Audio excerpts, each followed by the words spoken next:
44 நாடுகளில் 1000க்கும் மேற்பட்ட கட்டடங்கள் மற்றும் மதிப்பு மிக்க விருதுகளின் நீண்ட பட்டியலுடன் கட்டடக்கலை இனி ஒரு ஆணின் உலகம் மட்டுமல்ல, ஒரு பெண்ணால் முப்பரிமாணமாக சிந்திக்க முடியும் என்று நிரூபித்து காட்டியவர் ஜாஹா ஹதீத்.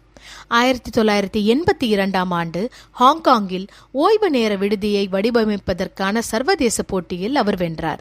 ஆனால் அந்த கட்டடம் சவாலானதாக இருந்த காரணத்தினால் அது கட்டப்படவில்லை. அதைத் தொடர்ந்து பலர் அவரை காகித கட்டட கலைஞர் என்று விமர்சிக்க ஆரம்பித்தனர். மனம் தளராத ஜாஹா ஹதீத் பல முயற்சிகளுக்கு பிறகு 1990இல் ஒரு தீயணைப்பு நிலையத்தை வடிவமைப்பதற்கான போட்டியில் வென்று அந்த கட்டடம் கட்டவும் பட்டது. அன்று அவர் உலகமே வியக்கும் நம்ப முடியாத ஒரு சாதனையை படைத்திருந்தார்.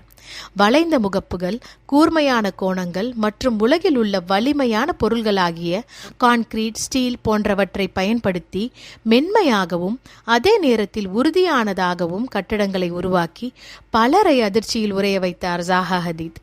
தனது கையால் வரைந்த கட்டடங்களை உணர தொழில்நுட்பத்தை அதிகம் பயன்படுத்தினார். 360 டிகிரி வரை கோணங்கள் இருக்கும்போது எதற்கு அந்த நேர்கோணலான 90 டிகிரியை பிடித்து கொண்டு தொங்குகிறீர்கள்? நானும் என் கட்டடங்களும் ஒருபோதும் நீங்கள் கட்டமைத்த பெட்டிக்குள் அடங்க மாட்டோம் என்று அவர் மேடையில் பேசிய போது உலகமே மெய்சிலிர்த்து போனது.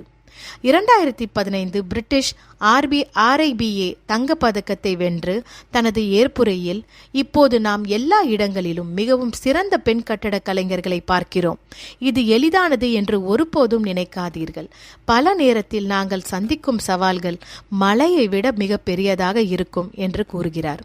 த கார்டியன் நாளிதழ் அவரை வளைவுகளின் ராணி என்று அழைத்து பெருமைப்படுத்தியது.